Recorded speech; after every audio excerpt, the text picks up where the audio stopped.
Les entretiens des patriotes, bonjour à tous, heureux de vous retrouver. Charlie Kirk, extrémiste ou homme de dialogue?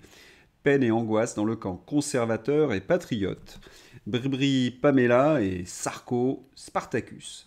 Avant de traiter ces informations, et beaucoup d'autres, vous connaissez la coutume sur cette chaîne, je commence toujours mon entretien par remercier ceux qui m'ont permis justement de le produire, car ils m'ont financé à l'aide des merci rémunérateurs. Et aujourd'hui sont à l'honneur des fidèles parmi les fidèles, SDX, Yann Penaud, Nono Broquet, Princesse Parfaite et ce cher Philippe Bohen. Merci à eux du fond du cœur. Et puis je tenais à vous remercier pour votre soutien indéfectible. Oui, il faut aider la réinformation en ces temps de menaces sur la liberté d'expression. Comment faire? Eh bien c'est simple, il suffit de lever le petit pouce, écrire de gentils messages, diffuser sur d'autres réseaux sociaux et puis surtout, n'oubliez pas d'activer la cloche notification. Charlie Kirk. Qui était Charlie Kirk? Si on en croit la presse aux ordres, Charlie Kirk était un dangereux extrémiste, un tribun haineux de la trempe du petit moustachu pendant les heures les plus sombres de notre histoire. Et j'exagère à peine. Leur réaction délirante, à mon avis, cache quelque chose. Dans la réalité, vous en doutez, Charlie Kirk était bien différent. Vous ne le connaissez pas? Eh bien, voyons-le à l'œuvre. Sure. What was your name again? I'm sorry. I don't think I told you. My name's Mercury. Nice to meet you. Why are you here? Okay, I've been asked that question a lot. First of all, that question should not even have to be asked, but when people stop talking, really bad stuff starts. When marriages stop talking, divorce happens. When civilizations stop talking, civil war ensues. When you stop having a human connection with someone you disagree with, it becomes a lot easier to want to commit violence against that group. What we as a culture have to get back to is being able to have reasonable disagreement where violence is not an option. Dites-vous que c'est cet homme que tous les médias gauchistes vous vendent comme un affreux militant d'extrême droite depuis hier. Hallucinant. Voilà, c'est le véritable Charlie Kirk, un homme de dialogue, un homme qui se bat pour la liberté d'expression, qui se bat pour la liberté. Béatrice Rosen. Charlie Kirk a été assassiné avec sur lui le mot freedom, écrit en majuscule. Les fascistes veulent tuer la liberté et l'ont tué. Oui, freedom, liberté. Mais que pouvait-on lui reprocher? Eh bien de défendre des positions dites conservatrices chrétiennes. Mais est-ce un crime? Surtout que Charlie Kirk animait les débats dans un esprit d'ouverture, il aimait donc la confrontation, il aimait que l'on essaie de convaincre, c'est-à-dire d'appuyer sa démonstration sur des arguments rationnels. Voyons-le à l'œuvre. If I were to get pregnant right now, I would not be able to give birth to that child and give it the life it deserves. God, because how did you get pregnant? How did you... accidents still happen, guys. Like Okay, you can hold on. be on birth control. Hold on. You can still. This is an important point, guys. But wait a second. But then shouldn't you take responsibility for your Absolutely. orgasms? No. So let me be clear that you want to have all the fun but none of the responsibility. No, that's not what I'm saying. I'm saying accidents still happen. No, of course, and you know what happens when accidents involve other human beings? You don't terminate them. You don't get to eliminate another human being because of an accident. That's not a moral code we live by. Correct. Charlie Kirk n'était pas seulement un orateur, c'était une machine à démonter ses adversaires. Fait, logique, contradiction, il pliait n'importe qui en débat. Et il défendait calmement sa liberté de conscience face à un progressiste. You're part of the problem, I think, with the hatred on trans people. It's really not that deep. Like, if someone wants to dress up however they want, that's totally fine. Okay, so and I think I'm that's not where the preventing hatred you. I'm comes not from. preventing you from dressing up like this. However, let me ask you a question. I will Go flush ahead, this go out. ahead. So let's pretend you say you are a woman. Yeah, and let's pretend. I know you are a man, but I refuse to But- call you a woman. Okay. Who's the hateful one? I would say you are. I mean, I wouldn't. So I you're wouldn't gonna appreciate force it. me and shame I'm not me? forcing No, you hold to on a do second. anything, man. I'm the hateful one. It's really just like common courtesy. It is Is never it that much common effort? courtesy to lie. You do Okay. not become a thing just because you say it, you are the thing. So- And guess what? Nobody in the history of the species that was born XX or born XY and transitioned is able to change their chromosomes. Every Yeah. one of your cells is coded either XX or XY. But And that's it is an where- insult to women everywhere in this audience and across the country that's saying that you could just have wear makeup and dress like a woman, undergo surgery, that you magically become a woman. And I think that's fine. it is the abolition of women and is the abolition of reality. And we see great unjust human suffering because of it. Charlie Kirk, un progressiste. Ce n'est jamais de la politesse élémentaire de mentir. On ne devient pas une femme par magie. Quelques semaines plus tard, il est abattu. Vous avez l'explication pourquoi les progressistes, le camp du bien, paraît-il, déversent leur haine sur Charlie Kirk, particulièrement depuis l'annonce de sa mort. Et oui, Charlie Kirk les démasquait, on voyait apparaître leur vrai visage à ces wokistes, des irresponsables, des égoïstes, des conformistes petits bourgeois démocrates, des totalitaires et des névrosés. Un vrai défilé de minables et de maboules. Alors oui, les progressistes ne supportent pas que l'on révèle, que soit mise en lumière leur dinguerie. Et ils étaient prêts à tout. Vous n'imaginez pas le nombre de maboules progressistes wokistes qui hurlent, qui piaillent, qui glapissent de plaisir à l'annonce de la mort de Charlie Kirk. L'arme du meurtrier de Charlie Kirk portait des munitions gravées à la gloire de l'idéologie trans et Antifa. La source de cette information, c'est le Wall Street Journal. Certains pourraient me rétorquer « Oui, mais ça, ce sont les États-Unis. On n'a pas de ça chez nous. » Pardon Léon, mais on a les mêmes à la maison. Menace de mort sur un site Antifa, Marguerite Stern et Dora Muto déplorent le classement sans suite de leur plainte. Vous vous souvenez de l'affaire? Non, eh bien, Dora et Marguerite ont écrit un livre sur les trans, Transmania, pour dénoncer toute cette idéologie. Et depuis, elles sont harcelées par les Antifa et les LGTB. Et vous constatez que la justice est complice, comme de bien entendu. La presse aux ordres s'interroge. Nous sommes tous Charlie. Pourquoi l'extrême droite française s'est si vite emparée de la mort de Charlie Kirk? Presse poubelle suite. Toutes les subventions à cette presse de propagande devraient être supprimées. Je ne veux pas qu'un seul euro aille à ces gratte-papiers aux cheveux gras, perroquets de l'AFP et services après-vente de la ligne du gouvernement. Plus un euro d'argent public. Je vais répondre au Hofting Machin post. D'abord, si on est Charlie, c'est parce qu'on l'aimait. Charlie avait la compassion pour nous Français, notamment pendant les confinements qu'il avait dénoncés.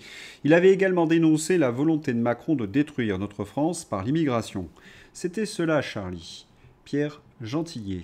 Très joli texte de sa part. Charlie Kirk, sa voix n'était jamais arrogante, son ton toujours mesuré. Il ne cherchait pas la victoire facile, mais la rencontre des âmes.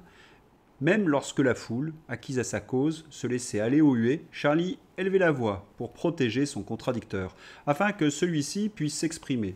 Sa force n'était pas d'imposer ses idées, mais d'ouvrir un espace où la vérité pouvait s'esquisser. Contrairement à ses ennemis, Charlie ne cherchait pas à vaincre, il voulait convaincre. Charlie consacra sa vie à cela, débattre, discuter, tendre la main à ceux qui lui faisaient face, parfois avec un rejet total. Ce fut sa grandeur, et ce fut son destin. Car ce que ses ennemis ne supportaient pas, ce n'était pas seulement son combat, c'était l'évidence que sa parole ralliait, que son exemple attirait, que sa patience convertissait. C'est simple, messieurs du Uf Machin Post. Charlie Kirk, on l'aimait. Mais sa disparition a ajouté un autre sentiment à notre peine, une forme d'angoisse. Dans le destin de Charlie Kirk, nombreux ceux qui voient leur propre destin. Mathieu Boccoté. La nazification de l'adversaire permet à la gauche, bien pensante, toutes les violences jusqu'au meurtre. Honte à ceux qui s'en félicitent. Il n'y a pas de doute, Mathieu est affecté par la disparition de Charlie Kirk, mais également il craint pour sa sécurité. Je vous mets l'extrait dans ma description, vous pourrez en juger. Et j'ai envie de dire, comme tous ceux qui contredisent le progressisme. Éric Tegner. Prennent en compte le danger qu'il y a parfois sur certaines personnes qui s'expriment publiquement. Il s'avère que moi, depuis un mois, j'ai peur, c'est assez difficile de le dire, parce que il y a un islamiste qui a été arrêté, mis en garde à vue parce que il voulait tout simplement menace de mort. Éric Tegner a exprimé sa peur sur Europe 1 après l'arrestation d'un islamiste qui avait menacé de le tuer. Cet individu avait déjà purgé 8 mois de prison pour une attaque au couteau. Le procureur avait réclamé une détention provisoire, mais le juge des libertés a décidé de le remettre en liberté. L'homme est suivi par la DGSI, mais les forces de l'ordre s'inquiètent de l'efficacité de ce suivi. Il n'est tenu de se présenter au commissariat qu'une seule fois par semaine. Nous adressons tout notre soutien à Éric Tegner. Et c'est la même situation pour Damien Rieu. Menacé de mort, Damien Rieu réclame une protection policière. Des internautes liés au réseau d'extrême gauche lui souhaitent le même sort que Charlie Kirk. Solidaire, bien entendu, de Damien Rieu. Et pourtant, nous avons des différences idéologiques. Damien est plus européiste et ici, sur cette chaîne, on est plus frexiteur. Mais avec Damien, on pouvait échanger. Mais avec les gauchistes, cela devient quasi impossible. Comme ils ne peuvent plus contredire nos arguments implacables, ils n'ont plus que la violence, le mensonge et la propagande. Une chaîne est dans leur viseur. Vous la connaissez, c'est CNews. Et oui, CNews est dans le viseur de groupuscules gauchistes, dont la haine est attisée par des députés de gauche. Vincent Herouet. Alors, qu'est-ce que vous voulez que je vous dise Il avait des gardes du corps. Un jour, vous finirez avec des gardes du corps vous-même. Moi, j'étais très frappé. Vincent Herouet, au début de son intervention sur l'assassinat de Charlie Kirk, dit à Pascal Praud « Il y avait des gardes du corps. Un jour, vous finirez avec des gardes du corps vous-même. » Évoquant un reporter de CNews, hier dans le 3e arrondissement, en train de rapporter ce qui se passait avec le rassemblement de jeunes étudiants en train de manifester, quand il s'est tourné vers eux, ils se sont mis ensemble à brailler « facho, facho, facho » au cœur de Paris. Je vous ai présenté cette vignette hier. Ils n'ont à prononcer que des insultes. La seule réaction qu'ils ont, c'est celle-là, une réaction de violence. Et il faut évoquer tous ceux de la diversité qui ont rejoint le camp patriote. Leur vie doit être un enfer. Insultes et insultes, menaces et menaces. Amine était très ému hier soir. On ne tue pas quelqu'un pour ses idées dans une démocratie civilisée.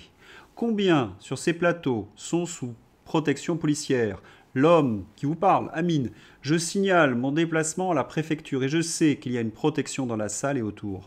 Voilà où on en est dans une société où des gens sont menacés de mort pour leurs idées et leurs opinions. Total soutien à Amine. Merci Macron, merci Mélenchon. Ce sont eux qui ont décomplexé par leurs verbes haineux, d'abord leurs troupes, puis ensuite leurs militants. Et c'est ainsi que nous nous retrouvons dans cette situation. Et puis je voudrais rendre hommage à tous les patriotes hier qui ont défilé avec le drapeau français et qui se sont fait agresser. Un rappel de cette information d'hier. À Angers, un lycéen a brandi le drapeau tricolore devant l'hôtel de ville, puis a été agressé et lynché par les antifas. Cette politique de terreur qui a été menée par les antifas a été cachée par les journalistes. Normal, ils auraient été obligés d'avouer que leurs militants sont d'authentiques fascistes. Maintenant, voyons l'attitude de ces progressistes. Ah, le camp du bien. Je devrais dire les sauvages, comme Nathalie Loiseau, mort de Charlie Kirk. Nathalie Loiseau s'oppose à la tenue d'une minute de silence au Parlement européen. Bah, on la connaît l'oiseau, elle vit d'injures et de haine. Voyez comment la minute de silence a été respectée par ces sauvages.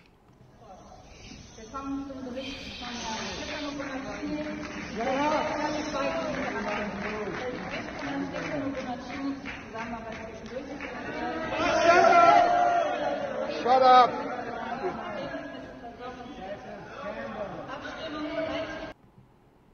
Bruit, cris, hurlements, le Parlement européen n'était pas très Charlie Kirk en perturbant la minute de silence pour l'homme assassiné hier soir. Monstrueux de faire cela, oui, des sauvages. Les plus européistes étaient évidemment à la manœuvre, le pseudo-camp du bien qui n'est que haine, violence et intolérance. C'est un parfait résumé de cette Union européenne, du World Economic Forum, jusqu'aux progressistes Soros. Revenons sur leur larbin. Oui, vous savez, ceux que les européistes paient pour vous désinformer.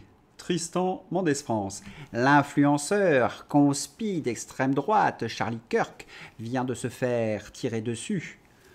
Le monde de Tristan Mendès France est un monde simple. Il trouve normal que de l'argent public détourné de ses fins tombe dans ses poches. Normal qu'on le paie pour insulter ceux que ses maîtres lui désignent. Tous des conspis d'extrême droite. Et quand l'un d'eux, là, se fait assassiner, il exulte. Tristan Mendès France est un misérable. C'est le moins que l'on puisse dire. Un fait divers, entre guillemets, qui ne sera pas traité par la presse aux ordres. Lyon, un chrétien irakien en fauteuil roulant assassiné en plein live. Un chrétien assyro-chaldéen a été assassiné hier pour sa foi. Avant, c'était le quotidien en Irak, en Syrie. Désormais, vous avez les mêmes en France. repose en paix. Mais qu'est devenu notre pays? Merci Macron. Ashur Sarnaya, un chrétien irakien assyrien en chaise roulante, connu pour être un critique de l'islam, tué à la machette lors d'un live TikTok en bas de chez lui. Certains préfèrent pendant ce temps-là brainfoisser sur l'invasion du pays et les derniers faits divers. Le pervers Damien est au-delà de la monstruosité. Mais le pire, c'est qu'il a énormément de complices. Pascal Praud. La réalité d'hier, celle du 10 septembre, des manifestations, c'était des voyous dans la rue. C'est ça la réalité, avec des drapeaux palestiniens. Ce ne sont pas les revendications sociales. Tout le monde a vu ce qui s'est passé. Je pense que Mélenchon ne doit pas être très content du spectacle qui a été donné. Ce qu'on a vu hier, c'est ça. Et je dirais, c'est cela qui est inacceptable. Ceux qui veulent défendre la Palestine, c'est tout à fait leur droit, peuvent manifester. Mais ce qu'ils ont fait, c'est qu'ils ont détruit le mouvement social en France pour leurs propres revendications. Et on sait que derrière la France insoumise, il y a des gens pas très nets. La France insoumise tente de bloquer la parution d'un livre sur ses liens avec les islamistes. Plomb, qui publie bientôt Les complices du mal, du journaliste franco-syrien Omar Souleyman, a reçu une mise en demeure à 3 semaines de la sortie. La France est devenue un narco-État contrôlé par des communautés étrangères fanatisées. Et certains partis ne seraient pas financés par ces narcotrafiquants? J'ai l'impression que certains se moquent de nous.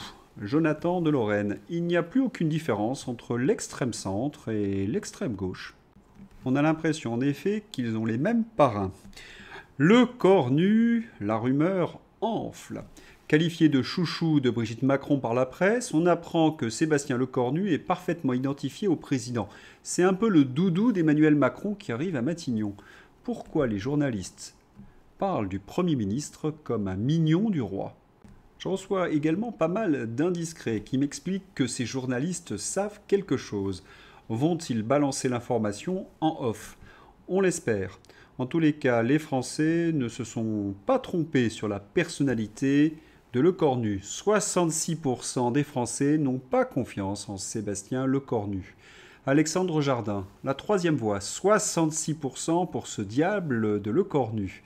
Ce chiffre extraordinaire crie la déconnexion totale d'un système écolo-techno-européen jacobin qui traite le citoyen en gueux et non en souverain avec respect. Que faire?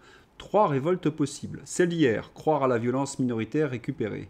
Celle des urnes, croire au parti et croire qu'il faut donner un chèque en blanc de 5 ans à l'un d'entre eux.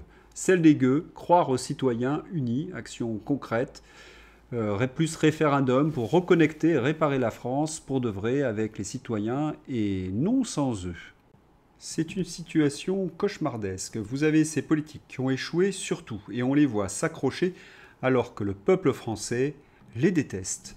Macron désavoué, 67% des Français exigent sa démission. Lecornu, 66,6% d'impopularité en 24 heures, record historique, quand un président et son Premier ministre sont rejetés par tout un pays. Il ne reste qu'une seule solution, mais qu'il dégage. Une évidence s'impose, il faut chasser cette classe politique corrompue et verrouiller jusqu'au nombril. Et puis après, le Frexit. Florian Philippot était sur CNews. Pascal Praud défend l'Union européenne et ses avantages. Oui, mais lesquels? Mais on peut bénéficier notamment sur une armée possible, sur des réponses possibles. Une armée possible? Vous voulez une armée européenne? Mais sur un commerce qui se met ensemble. Ah bah c'est-à-dire que c'est plus facile quand même d'aller aujourd'hui en Italie, en Espagne, en Angleterre. Pas en Angleterre d'ailleurs, parce qu'aujourd'hui on ne peut plus y rentrer. Il n'y a aucun avantage, bien évidemment, à rester dans l'Union européenne. Aucun. Vous avez vu d'ailleurs Pascal Praud bafouiller et dire un peu n'importe quoi. Parce qu'au niveau du commerce, nous sommes tous en concurrence et cela amoindrit les pays respectifs. Et on n'a pas besoin de détruire notre agriculture, notre industrie, notre commerce, nos frontières nationales, notre liberté de peuple. Qui décide? Ce n'est plus le peuple français. J'adore cette séquence. Pascal Praud ne trouve pas un seul avantage positif à cette Union européenne. Il bafouille. Il parle de l'Angleterre qui n'est plus dans l'Union européenne. J'ai cru qu'à un moment, il allait nous sortir le bouchon en plastique. Vous avez cette Union européenne qui nous anéantit et Pascal Praud parle de tourisme. Oui, révélateur. Mais heureusement, le Frexit a le vent en poupe grâce à Philippe de Villiers. Bientôt 600 000 signatures. Les médias qui avaient dopé la pétition sur la loi du plomb ignorent celle de Philippe de Villiers. Et pourtant, vous la signez à un rythme bien plus impressionnant. Il va devenir compliqué d'ignorer l'urgence migratoire. François Asselineau était l'invité de Tocsin.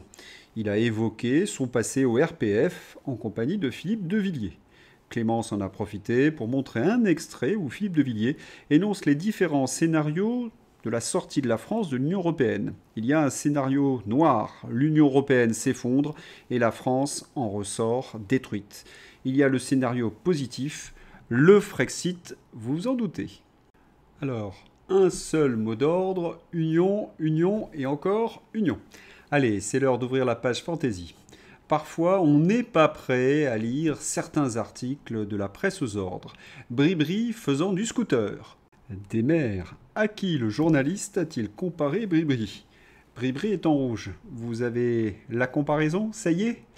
Midi Libre compare Pamela Anderson d'Alerte à Malibu avec Brigitte Macron, en maillot de bain à Brégançon. C'est vrai, la ressemblance est frappante. Les a-t-on vus dans la même pièce? Cet article me rappelle une réplique d'Yves Montand dans La folie des grandeurs, à De Funès. « Monsieur est beau, vous le pensez ?» Je flatte, oui, c'est manifestement la fonction d'un journaliste au Midi Libre. Alain Juppé, la vieille guenon est de retour. Qu'est-ce qui a voté? Alain Juppé pointe la responsabilité des électeurs dans la fragmentation de l'Assemblée. D'ailleurs, on devrait, dans la continuité, interdire aux gens de voter et dire qu'Alain Juppé siège au Conseil constitutionnel. Et la souveraineté populaire, cela te dit quelque chose, Alain? C'est insupportable ce mépris. Ces politicards ont tout raté et en plus, ils nous accusent. Une différence entre le président américain et Emmanuel Macron. Oh, quelques photos. À chacun sa priorité. Toi aussi, aide Patou à écrire un article sur un fait divers, dans le style de Crépol. L'article en question, un homme de 50 ans, situation de handicap, est décédé suite à une attaque à l'arme blanche dans le 9e arrondissement de Lyon, a indiqué la police. Rappelons que ce monsieur avait très mal garé son fauteuil roulant et n'est pas totalement innocent dans cette affaire. Il a provoqué ses agresseurs avec sa foi chrétienne. Et le pire, on exagère à peine. Le Patougate suite. Alerte Info, l'affaire Thomas Legrand, Patrick Cohen, l'Arcom a convoqué Delphine Ernotte, France TV, et Sybille Way, Radio France, pour s'expliquer à huis clos. Cela fait suite au signalement de plusieurs députés. D'après nos sources, Patou va recevoir un avertissement, et au bout de 10 avertissements, une réprimande, et au bout de 10 réprimandes, une lettre de mise en garde, et au bout de 10 lettres de mise en garde, bon, on a compris. On paie 137 € par an et le son ne sort qu'à gauche. Étonnant, non? L'homme le plus détesté de France fait son retour à la télévision. Qui c'est? Olivier Véreux. Chronique ordinaire de l'entre-soi. Après Dupond-Moretti, ministre devenu acteur de théâtre, et Michel Simès, devenu lui-même acteur après avoir été présentateur TV, c'est désormais au tour de l'ex-ministre Olivier Véran de devenir présentateur TV. Comme Marlène Schiappa ou Roselyne Bachelot, Olivier Véran avoue que c'est un métier très difficile. Oui, j'en veux à Emmanuel Macron d'avoir dissous. C'était une énorme erreur. On est depuis dans un monde qui n'a plus de repères. Pauvre chou, il est obligé d'être animateur aujourd'hui. Qu'il aille au diable pour tout le mal que lui et son ancien maître ont fait. C'est quand même quelque chose, ces ex-ministres d'Emmanuel Macron. Véran avait promis qu'il allait redevenir médecin dans la chirurgie esthétique. Eh bien, il a tenu que quelques semaines, des tocards dangereux. On a l'impression que la seule chose qu'ils savent faire, c'est le guignol à la télévision. Millet a quelques conseils pour parler aux gauchistes. Al zurdo de mierda no le podés dar ni un milímetro. Pero ¿me podés definir qué le pones de mierda, digamos? Porque son una mierda. O sea, vos mezclás, no, pero es que si pensás distinto te van a aniquilar. Ese es el punto. Es decir, vos al zurdo no le podés dar un milímetro, porque le das un milímetro y lo toma para destrozarte. Es decir, vos no podés negociar con el zurdo. No se negocia. No se negocia con esa mierda, no se negocia porque te van a llevar puesto. Si tienen un golpeador que caga trompadas a la mujer, digamos, si es de ellos, ¿entendés? Se pone el pañuelito verde y grita todo el tiempo contra el neoliberalismo. lo ocultan. ¿Me entendés? O sea, si de repente hay alguien que acosó un periodista que acosa a otra periodista, lo ocultan. Es decir, a todos los de ellos lo ocultan. Todas esas aberraciones la ocultan. Ahora, si vos estás del otro lado, a vos te van a estropear, te van a matar, te van a dar con lo que sea. No les importa arruinarte la vida. ¿Por qué? Porque no pensás como ellos. Y ¿sabés qué es lo bueno de todo esto? Hay algo bueno en todo esto. Porque como el error es humano, como todos nos podemos equivocar, ¿sabes qué nos obligan? Nos obligan a ser mejores. Y como estamos siendo tan mejores que ellos, como los estamos aplastando en la batalla cultural, los estamos pasando de arriba, porque no solo le ganamos en lo productivo, somos superiores moralmente, somos superiores estéticamente, somos mejores en todo. Y les duele, les duele. Entonces, como no pueden pelear con las herramientas legítimas, se apalancan en el aparato represivo del Estado, poniendo torres de guita para hacernos mierda. Y aún así no pueden, tuvieron que bajar la nota, ¿Me entendés? Que están perdiendo, están desesperados, están perdiendo la batalla cultural, los zurdos de mierda. Por primera vez se ven acorralados los zurdos de mierda. Que es muy fácil ser socialista en un país liberal, pero es invivible, imposible ser liberal en un país de zurdos. Bien dit. Louis Sarkozy, le nouveau Macron, il va essayer de conquérir Menton, la ville des vieilles bourgeoises macronistes. Pour cela, il pose comme son pote Sergio, le gigolo croate. Va-t-il trouver sa Brigitte? Oui, presque à poil dans Paris Match. Plus sérieusement, gaullisme sur Louis Sarkozy. Pensez à tous les militants de la France qui se battent depuis des années, issus souvent d'un milieu modeste et avec peu de moyens, pour leurs convictions gaullistes, nationales et patriotes. L'indépendance nationale, la puissance du pays, la civilisation française et la grandeur de la France, et qui voit débouler un héritier, fils d'un président qui a tant contribué à l'affaiblissement du pays, vouloir représenter les Français et pour qui la politique est un placement médiatique avant la défense de l'intérêt national. Le redressement du pays n'est pas possible avec ces personnalités factices, présomptueuses, opportunistes et dont l'ego dépasse la gratuité de l'engagement pour la France. La nation a besoin de nouveaux cadres qui aiment la France passionnément et avec constance. Tout est dit. Voilà, j'espère que vous avez apprécié cet entretien. Je vous souhaite un excellent week-end. À bientôt, au revoir.